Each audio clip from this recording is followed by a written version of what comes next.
And now some words from our sponsor. Flap, pustule, jowls, nugget, gurgle, smear, curd, bulbous, tender, dongle, pork, moist.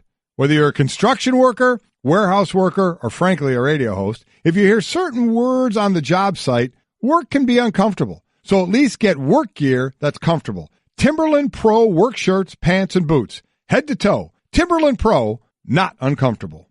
Great news. There's a quick way you can save money. Switch to Geico. Geico could help you get great coverage at a great price. And it only takes 15 minutes to see if you could save 15% or more on car insurance. Go to geico.com today and see how much you could save. The NBA playoffs are here. That's always a big time in Miami over the last 7 or 8 years. Amin Elhassan flies in more often for us, to give us his basketball knowledge during these times. Bill Simmons has said that the Miami Heat are a really tough matchup for the Sixers. Greg Cody of the Miami Herald has predicted an upset. Nice. I believe they are two of the only people who believe that, but maybe Amin Elhassan. Amin Elhassan told you before the season started that the Miami Heat were going to win that division.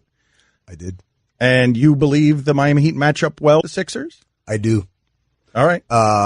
Beyond just the matching up, when you talk about Whiteside as being kind of a little bit of a thorn in the side of Embiid, when you talk about, the depth of the Heat, I really believe, and this is one of the things I know you're going to have a problem with.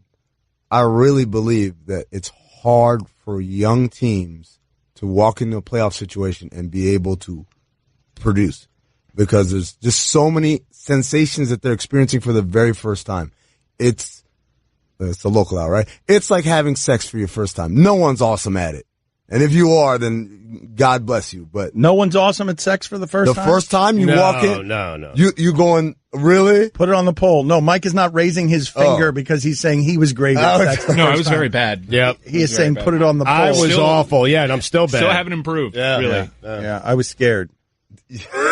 But wait till I get a second chance. That was last week.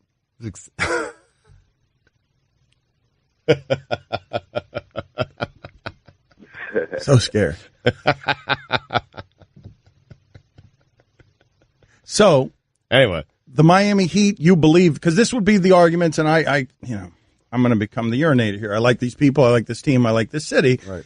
And you know that I don't believe in much of that stuff, although this team is particularly inexperienced, the Sixers. But if I give you one, playoff experience or stars in the playoffs, which one do you want?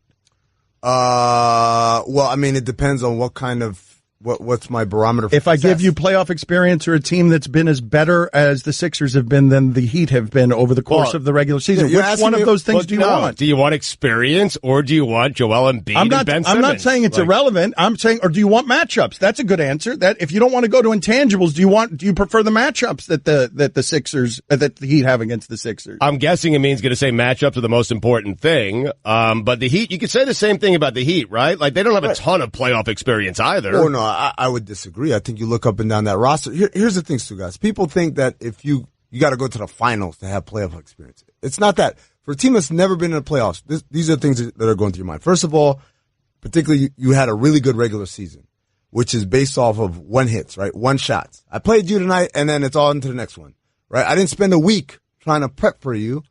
I just spent Spo and Riley having a week to prepare for Embiid and Simmons is a good thing. Like right. That can't be disputed. That's one. Two is it's an adjustment game, right? So we're gonna prep, and game one's gonna happen, and then we're gonna have to make adjustments. And Brett Brown, he's done a terrific job this year. And Brett Brown was an assistant coach under Greg Popovich and won championships, whatever.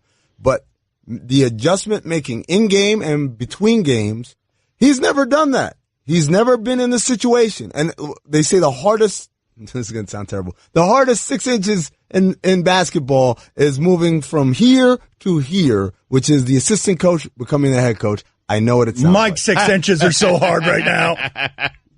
Right. So and I think Brett Brown is 5.5. Being generous. I was going after myself there. I didn't mean to step on your line there. It's all right. But Brett Brown, as fine of a coach he is, Spo is like beyond battle tested at this forged in the fires of Okay, Mount so Riley, you think right? that's more valuable than Embiid and Simmons are better than anyone the Heat has? Yes, because it comes to the next part. So Embiid and Simmons, right? So there's a couple of things. First of all, the intensity level from regular season to playoffs ratchets up dramatically. That's what every player in their first playoffs always notices. Well, that's the one I think the Heat can, for me, all I want is the Heat to get one of those first two games in Philadelphia so it can feel like a series. Yeah. Yes. Because them coming up, what are they, 25-1 at home in their last 26 games? Well, you better get that first one. You better get them early. I don't think you're going to get them in They've those lost 5 games since the All-Star break. 2 of them have been to Miami. Is Embiid playing in that first game? Do we know that yet? I think he is. They've been playing coy. The moment he had that injury, I said, but that's the one to get. I think he's coming back. That's the one to get, where he hasn't played for a while. You're Yep. going into Philadelphia. They haven't played a playoff game. I mean, man, I kind of feel like they either make it a series in those first 2 games or they don't. Yeah, if they go down 0-2, then it looks tough. But I don't think they'll go down 0-2. The other thing, beyond that ratcheting up of intensity, a lot of guys think, oh, they hear that, I got to play extra hard. Well, it has to be regulated energy, right? There are guys who get too hyper, too up for it, and then they can't execute. No legs late. No legs, and also mental focus, making the right decisions at the right times. Playoff basketball is all about execution. Well, how's it over if the Heat go down 0-2? Everyone knows the series doesn't actually start until a road team wins. Exactly right. I hate that saying. How could it start how could it stop if it hasn't actually started? I think the bigger a lead you give a team like Philadelphia, young team, the more confident they feel. So it's like a front runners. Yeah, I won't say it's a young team. I'm not talking about Philly. I'm just talking about a young team. It's our first playoffs. Wait a sec, we're up 2-0 now. Now that confidence, now they start to calm down a little. No, now I'm talking about the team front running. But if I were to say, if the things that you want in the playoffs, okay, right? I want you to rank them as a front office insider, because my argument on behalf of the Sixers would be the obvious one. They're better. Talent. Always. And in a 7-game series in basketball, better tends to get rewarded. But you're telling me about stuff in the margins. Yes. Preparation and adjustments after game 3, mental fatigue of never having been there before. And so if I come back and ask you, what's the most important thing to have in the playoffs? Talent. No, rank them 1, 2, 3 before we get to experience. How, matchups, so all of it. So I wouldn't use experience as a catch-all. I would say 1, talent. You always want talent, right? Absent anything. You don't tell me anything. The Sixers have more. They have more talent. 2, matchups. 3, execution, right? And the matchup that I like, the one that I like, that I would say is the place where the Heat have a chance, is I don't think there's anyone in the damn league that can bother Embiid the way that Whiteside does. And so if you can somehow take him out of his game, coming back with a mask, not right, he's far and away the best player on the court, one of the best basketball players I've ever seen. How do you match up with Simmons, though? Oh, I've got a hot take. Well, no, I actually think there's a good matchup. I think Whiteside can get Joel Embiid in foul trouble. I have a hot take. I think the matchup to watch here is really Josh Richardson against Ben Simmons. Oh, it's not going to be Josh Richardson versus, it'll be for a little bit, but the matchup is going to be James Johnson, Ben Simmons. And you think that's a good matchup? I think that's a great matchup. James Johnson was one of the few guys, size, athleticism, quickness, and then tough, SOB. He's going to dirty it up. If you had to guess, you would say that Ben Simmons will be tested in a way here that we're going to find something out of. Absolutely, especially when you talk about a guy at the ends of games. First of all, never played in an NCAA tournament game, never played in an NIT tournament game. That doesn't matter. If he had won the NIT or the NCAA, I still wouldn't care. That's because it's so different. It's so completely different. But I think the bigger thing is this is a guy who A, is a poor free throw shooter, which obviously not ideal, but B, plays like a guy who knows he's a poor free throw shooter. And that's really big, particularly if you're a guy with the ball in your hands, is that in those moments, he is very risk averse. Get this ball. You don't out of my think hands. Ben Simmons is going to get free throws in this series? I don't think he is going to try to get free throws, which is the bigger. But that's pretty good analysis there. It's a bigger issue. If you really believe, that's an interesting analysis, because Markelle Fultz has been a public short circuiter all season. You're telling me there's a guy in the NBA who thinks he 100% should be in the NBA or be the rookie of the year, who will not in the playoffs try to do anything that puts him at the free throw line? I'm telling you, you watch ends of games with Philadelphia, and it's hot potato with that guy. He gets it, he gets rid of it because he knows he's not good at that. And this was my lone criticism of him this year, which was I don't mind that he's a poor free throw shooter. I mind that he plays like it. Meaning, Shaq was a poor free throw shooter.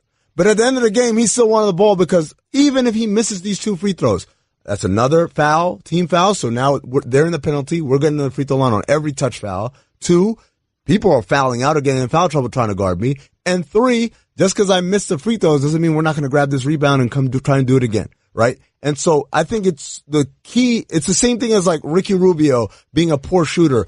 I don't have a problem with him being a poor shooter. I have a problem with him being scared that he's a poor shooter. And that's the thing about Ben Simmons. It's a good distinction. And by the way, I don't think it's a permanent thing. I think he's going to learn. Mike Ryan is rubbing his nipples. I mean, Mike Ryan is rubbing his nipples. Mike, what was the text I sent you? I could see the Heat in the conference finals.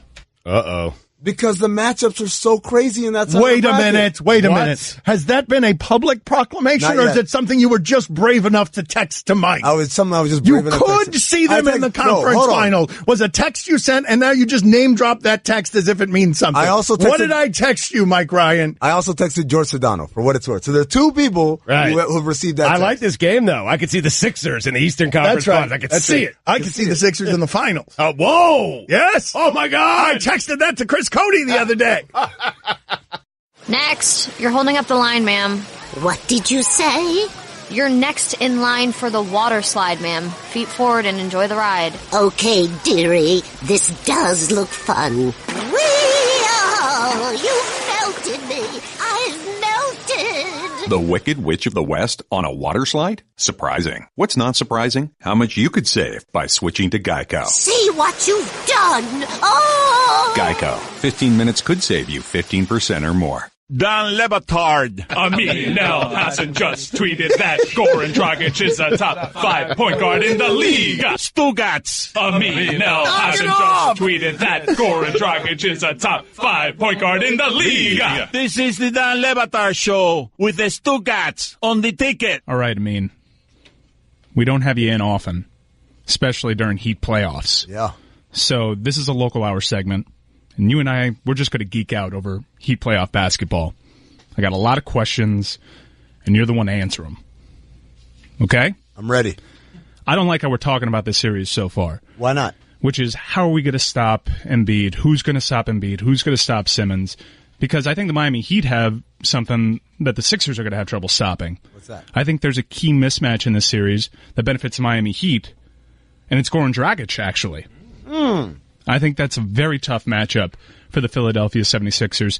Tell me why I'm right. I think guard play is it's not just Dragic, it's also Richardson. And a lot of that has to do with all of, while Philly's a very good defensive team, particularly Simmons and Covington, these are smaller guys. So, they don't match up well as far as trying to guard guys that size, guard down. Not when you have that many of them trying to do all that. Obviously, the marquee names are Embiid and Simmons. Yes. And that's who the casual NBA fan knows. Who else on the Sixers team do I have to worry about? J.J. Redick's obviously a three-point shooter. 100% J.J. Redick. Who else on this team is a guy that's going to give the Heat fan fits because they can go off? Well, see, J.J. Redick is, let's stop on him for a second because he's a guy that I don't think people think of him as anything more than a shooter, but he's not like pick your favorite spot-up shooter. Stays there in the corner, and then he'll hurt you. J.J. Redick runs. He sprints around the court, and his sprinting off of several stagger screens draws attention, rightfully so. He's such a great shooter. Uh-oh, I hope Wade's not on him. Prime Wade had, like Ray Allen gave Dwayne Wade fits doing that. Right. Well, J.J. Redick is cut from that same call. Ray Allen, Reggie Miller, Rip Hamilton, I'm going to run you through 100 screens, and I'm going to run. It's not like that light jog. And if you don't react as a defense, he's going to kill you. So that's where it gets interesting in terms of matchups is do you put a Josh Richardson on him? A little length to bother him. The problem is, even if you do and Josh Richardson is successful, you've taken Josh Richardson out of some other place where he could have been helping. Meaning, J.J. Redick, if you basically run him off these screens and he never gets a shot, his job has still been done. He drew the attention. He made you pay attention and expend energy in trying to prevent that, and that makes life easier for everybody else. Okay, so we covered Reddick. Who else on this team's going to give the Heat fan fits? Well, Robert Covington. Now, he's more of the spot shooter that'll hurt you, but again, he's got tremendous size. You're talking about a guy who's 6'8", 6'9", and athletic. Nice. That's a guy that can give you fits because not in and of himself, but again, fourth or fifth guy on the progression you got to worry about.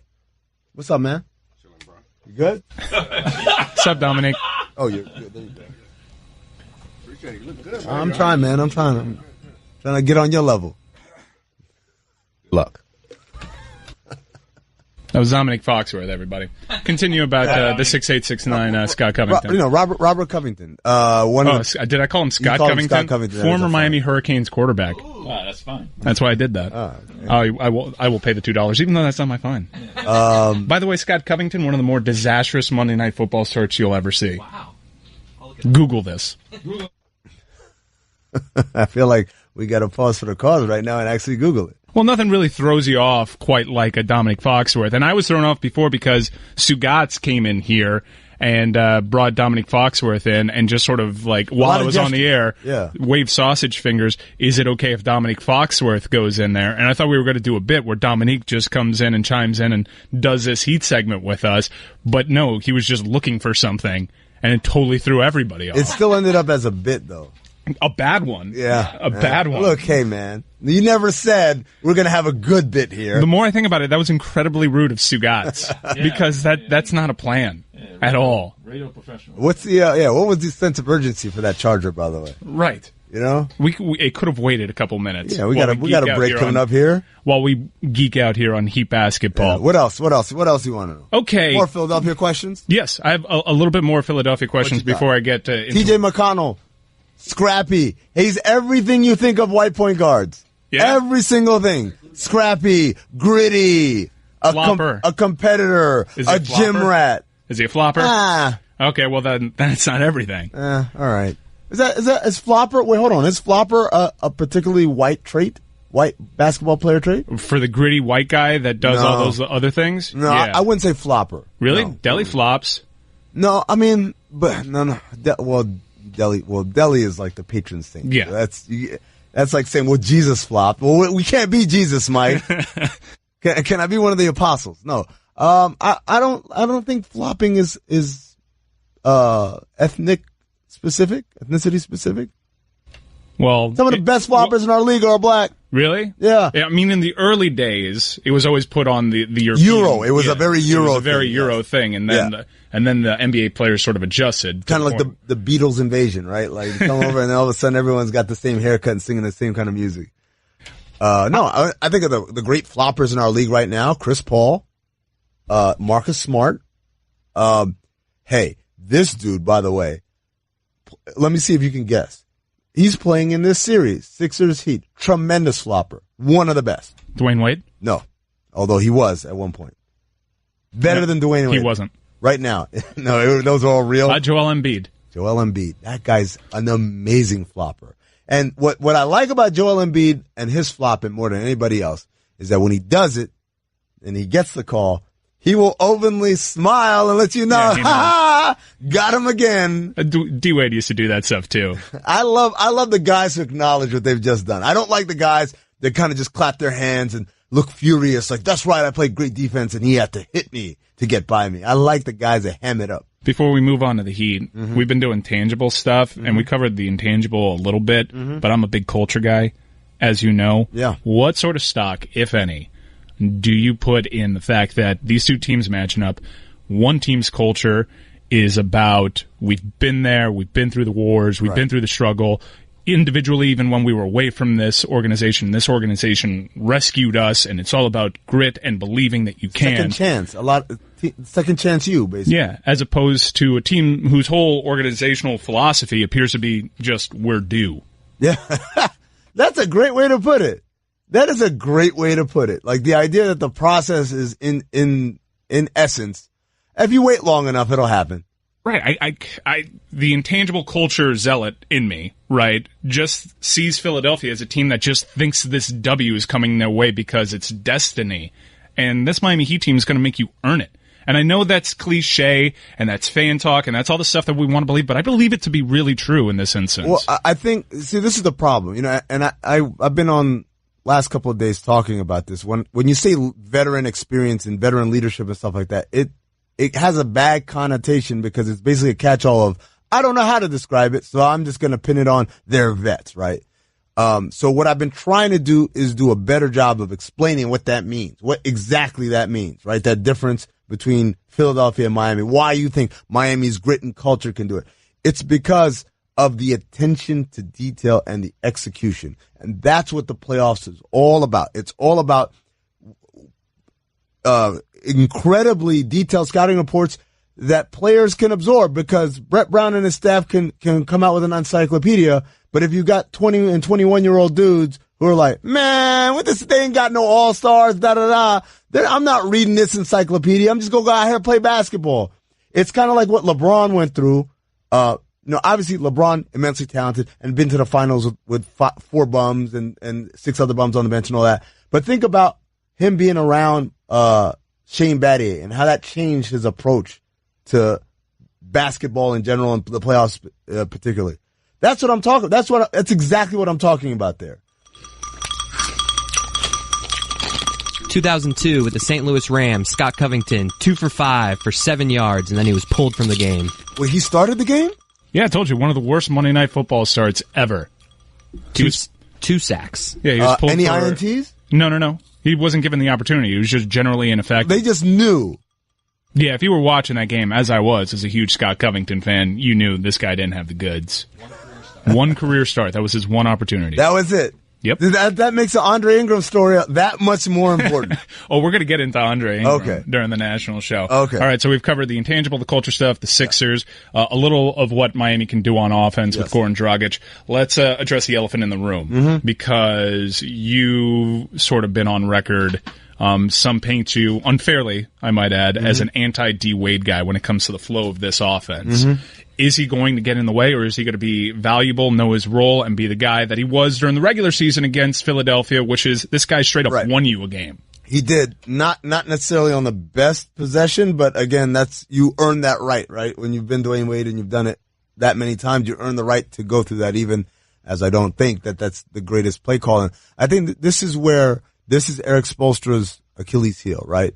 If Wade doesn't have it, does he have the wherewithal to be like, you ain't got it today, save it for next one, and we'll try somewhere else? And that's my biggest question about Miami and Eric Spoelstra in particular.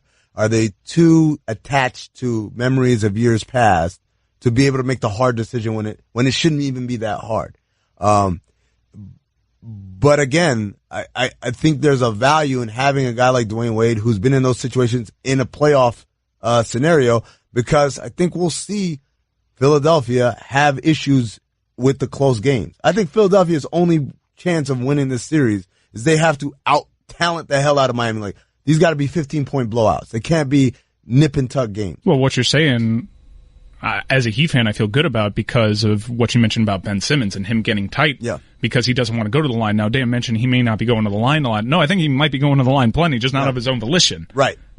And then that turns into, do you want to do this for him? Do you want to do this because you're on the floor and it's not under 2 minutes? Or do you want to go to the free throw line because you were forcing action and making defenses react and making plays? And again, I didn't get to say that in the first segment. I don't think that's a permanent thing. He's going to get over that. He might get over that after this year. He'll go this summer and realize, hey, I can come back and shoot 50% from free throw line. I can't come back play like that again. But this, again, you know the saying, this ain't my first time at the rodeo. This is their first time at the rodeo. That saying exists for a reason. It's an intense rodeo. Oh, boy. It's a super intense rodeo. Buckle up.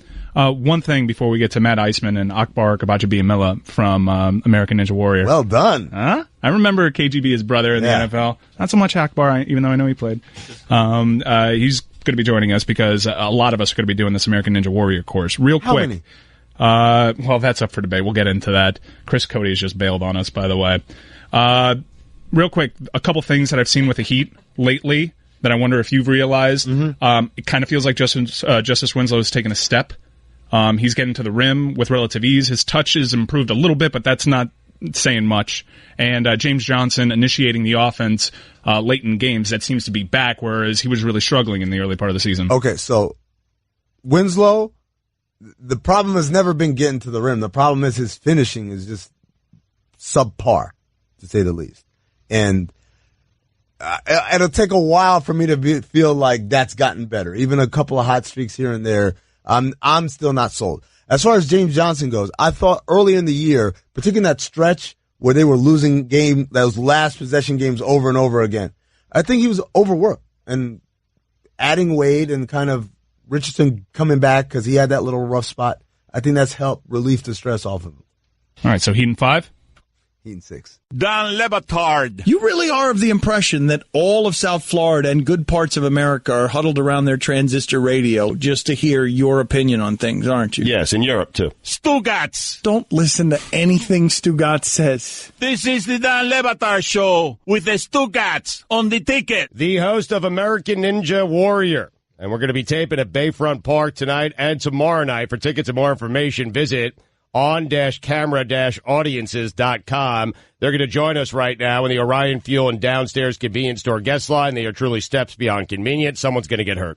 There are two hosts that are joining us, okay? They are named Matt Iceman and Akbar Gabajabiamila. And they join us now on 790 The Ticket. That's why I said the two hosts. Okay, I noticed why. Yeah. Well, you didn't say two hosts. You said the host joins us now because you were simply afraid of the name and didn't want any challenges. This name that I have a lot of bravery around. Akbar Gabajabiamila. No, it was the other one for me. Okay, they are the hosts of American Ninja Warrior. Amin is saying he's going to crush this course. I believe we're all going to get hurt. I signed a bunch of liability papers. So now Matt Iceman was a doctor. He was a physician. What a weird career track this guy's had. That's right. Listen to this. He's a doctor and then a comedian, actor, television host. He won Celebrity Apprentice. What? Yeah, that's correct. Okay, so Iceman. What the hell, man? Dr. Iceman. Dr. Iceman. Listen, I'm not the one who's about to run the course, Le Batard, knowing full well injury is clearly in the cards for you guys. So the good news is, as a doctor, I will be there to laugh thoroughly at you guys as you go down. All right, wait a minute. I want to understand, though, how much of a chance we have. Amin is 39 years old. I'm 49 years old. I don't know whether Stugotz is doing it. Billy is a high school pole vaulter. I don't believe any of us are going to get past the first challenge. Well, Dan, I'm going to second that. Okay. Yeah, Akbar may be right, but Stugotz, you got to do it because my buddy Brian Tomio wouldn't allow you to live it down if you don't get on the course. But Akbar, I agree with just what you just said. I didn't hear what Akbar just said. You were talking while he said it. So I said, have a little confidence here. So, I mean, clearly you guys didn't have the confidence to say my last name. It was wrong, flat out wrong. But I love the confidence in Wait a minute. saying it wrong. This is wrong right here. This is wrong. Akbar Gabajabiamila. Oh, that's a pre-recorded tape? Is that right? Wait a minute. Is that wrong? Hold on. Say it again. I wasn't saying it. Did you think I was saying it? Akbar Gabajabiamila. No, it's Bajabiamila. The G is silent. And that's a recorded tape. Oh, what is this? I'm sorry. What is this? It's such a great broadcast performance enhancement? All right, hold on. You don't believe that one of us... There's a silent G? A silent G? Did anyone know there was a silent G out there? Amazing. I can't believe it. Yeah, the G is silent. It's Yoruba. It's Nigerian. With all the Nigerian athletes in the NFL, the NBA, you guys can't say a Nigerian last name? I'm shamed. Well, I could say Ayan Badejo. Wow. You see, barely. You can say Brendan? You can say Brendan and Fender's last name, but you can't say mine? Dan. Yes, sir. Does Ian Badejo have a question mark at the end of it, Le Batard? I wasn't real confident about that either. The Nigerian name scared me. So anyways, we're joined... Listen, you guys think you're going to get through the course. You failed the first obstacle of saying Akbar's last name. That's right. This does not bode well for what's going to happen in Miami. Akbar Oluwakemi Idwu Bajabiamila. Now he's just showing off. He said my whole name. I can't believe that the G is silent because I remember your brother playing in the league. I know you did too, Akbar, but his nickname was KGB. The G wasn't silent then. What do you got there? Well done. No. Okay, you're so funny. Because John Madden is the one who gave him his nickname. And John Madden says by the time Kabir would make a sack, and he turned around and tried to get Kabir's name out, they were already off to the next play. He couldn't do it, so he just said, I'm just going to go out and I'm going to just go and take you. It's interesting. It's interesting. That boy should do that. It's really interesting that you're okay with it from Madden, but I've insulted your entire heritage. Madden does it to your brother, and it's cool, but I've insulted all Nigerians. Well, let's face it, he just did Rocky Balboa's voice for John Madden there. So. He really did. I want to hear Akbar's John Madden again. It was truly terrible. No, it wasn't. Call a play involving your brother. Yeah, come on, do it. Yes. Here it is right here. And here's Chase and then boom. And then he gets what you got, and then boom, there's a sack. That's it. Frank Caliendo's job is safe. Yes, it is. It's so awful, it's good. I mean. Explain this to me, because we're going to do this American Ninja course here Friday and Saturday. We're going to do it poorly. We're going to get hurt. It's going to be terrible. I'm scared to do it. I legitimately am. But can you explain to me, Matt, did your family feel like you failed when you left, the idea of being a doctor? Every day, Dan. My dad's a doctor, and I was literally practicing at the hospital in University of Colorado, where my dad was a professor. And so when I decided I was going to move out to L.A. and become a stand-up comedian and talk about ninjas, you can imagine it was his dream come true. Fortunately, my mom really enjoys American Ninja Warriors, so they've kind of come around to the idea. Were you a successful doctor? I can still wear a white coat. Were you a successful doctor?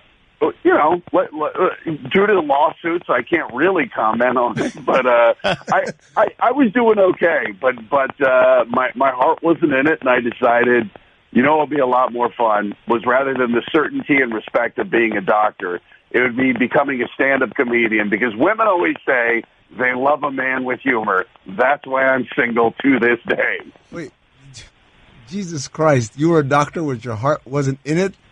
Can you imagine being one of his patients? Yeah. Well, no, not knowing that now, being one of his patients, yeah. Well, I don't know. Hey, listen, Saturday night after you guys run the course, you'll find out what it's like to be one of my patients. All right, well, talk to me about this course. Like, what's the worst injury that's ever been sustained? How hard? Yeah, I can't be breaking a hip or anything. Well, we've had a lot of guys run through the course, and we've seen very few injuries. But I will say, one of the non-athletes that tried it, he was a cameraman, I believe this was in Dallas a couple years back, went on, and he was so cocky. It was, oh, yeah, I got this, oh, yeah. And he made one move, boom, lost his biceps, just like that. That was not my John Madden. What do you mean lost his bicep? Where did it go? What do you mean? It rolled up and disappeared. It just rolled up. What? All right, so that's good. Wait, which obstacle was it? Matt, do you remember? It was on the swing into the cargo net. He was essentially on a trapeze, right. Yeah, and I think he was leaning forward. He was trying to flex to show off his biceps. He was actually a weatherman, not a cameraman, and so he was on camera and he was wearing a muscle tee, and I think he was going for the flex.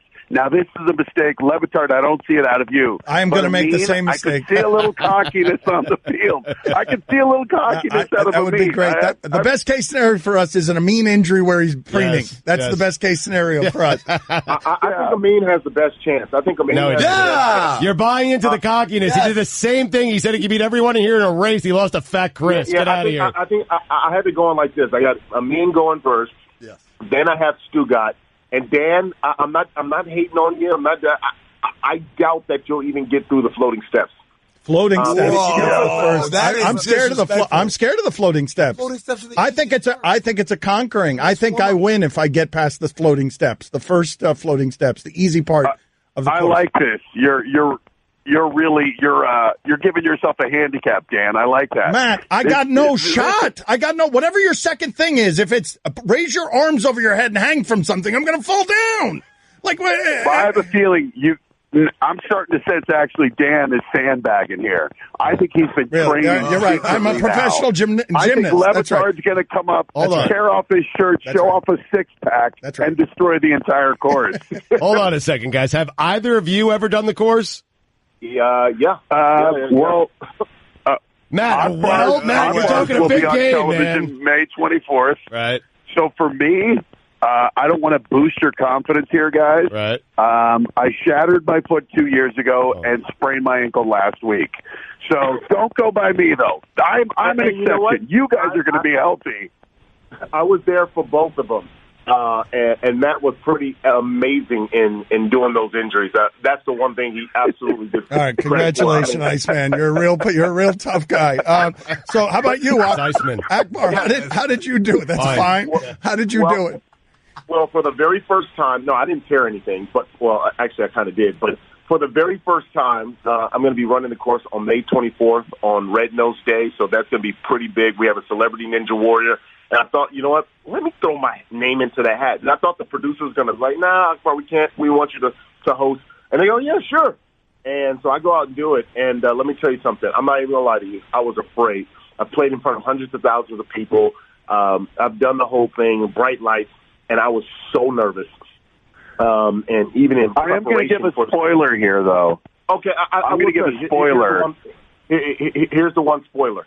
I did have a tear in my bicep. I didn't completely tear, but I did have a tear in my bicep. So I'm just no. I was going to talk about the tear that happened in your shirt. He tears his shirt off at the starting block, just to let you know the confidence of his physicality. Okay, all right. Yeah, but I mean, I can do that. Dan, still got Yeah, no, we're not going to do it. Yes, okay, we got it. We got it. We got it. Congratulations, Akbar. You're a better athlete than a 49-year-old middle-aged Cuban sports writer. I salute you. When you tear off your shirt, it looks different than when I tear off my shirt. I feel like. But I've been retired for 10 years now. That's right. I haven't done anything since 2008. So have I, dude. So have I. I've been retired for just as long. Thank you guys for being on with us. American Ninja Warrior is going to be taping Bayfront Park tonight and tomorrow night. If you want tickets and information, visit oncameraaudiences.com. Thanks, AGB. Hey, thank you so much. Can't wait to how you guys run. See you guys later. Good luck. Silent. We'll have the beer standing by. The G is silent. Mike, you had so much confidence in his name. You kept saying it during the break over and over again. That's how when his brother broke in the NFL, because I don't know if you remember, his brother came out of nowhere and was this sack monster. They always pronounced the G, so that's how I'm known. I don't really watch American Ninja Warrior, but there's a G in front of it. Who knows about a silent G? Get out of here. Did you know about the silent G? Put her on the poll, Guillermo. What's going to happen with this thing? Because even when Allison was bringing me all these papers and these waivers to sign, I said to her and have reiterated several times, hey, I reserve the right to go there and decide I'm not doing this if I'm going to get hurt. I am not. If there is actually the risk of me harming myself badly, I'm not going to be on crutches for 2 months for doing this. I thought we were talking about some skinned knees and No. There's legitimate. Do you not know what the American? You've been talking so much crap. I watch it all the time. I never seen anyone get hurt. I think I'm the only one going tonight now because Fat Chris just bailed, and tonight's actually the harder course as it's been explained to me. Even though I don't really know how they can change out these courses, but the pros go tonight. That's why. I don't know if I'm allowed to say this. That's why all the secrecy, because they have different obstacles, and they don't want the pros in the other cities to know about them, because if they do, then they go back to their own little gyms and create facsimiles of these things. Outside of signing our lives away and the significant potential for injury, we also can't divulge what really happens because of what Amin's talking about. Right. Because there are people out there that build these things in their backyard. So we can't even say what we did. No, there's an embargo. We can't be specific about the obstacles, right? We can say, oh man, Dan really wiped out there, but you can't say he wiped out on the thing that made you swing from the thing. And what is the success here? Can someone explain to me who's doing this? What are we doing? And who are the people involved? Because Fat Chris is out. It's going to be me out there by myself, right? With Amin's parents? Nat. Yeah, that's what. I'll be there Saturday, Dano, and I'm going to dominate this thing. I went to ninja training yesterday at the gym with Roy and Charlie. I did the warped wall. Suck it. Oh, Charlie. Warped wall. Did you do it? I did it. There's video footage if you'd like to see it. Oh, successfully. What are you asking me to suck? 14-foot wall. Warped wall? Warped wall. Now, there were other obstacles that were a little more dangerous that I did not succeed at. I sprained my ankle. Gnome. Wait a minute. You went? Yeah, I went last night with Billy and Charlie, just as Billy said, and on that wall, I fell and turned my ankle. The good news is, fellas, the warped wall is the last obstacle, so no one's getting to it. Wait, Yeah, great. I was under the impression that they would let us try each obstacle, even though, because none of us are going to get through it. I know that, but Not even we're you. gonna try it. What happened to you? I thought your parents were flying in because you were going to be a great trapeze artist, and at the end of the warped wall, you were going to do a double somersault and dismount it like Kerry Strug. I'm talking about you guys. I thought they were going to let you guys all try it. Who's Kerry Strug, by the way? That's a very timely reference. Whoa.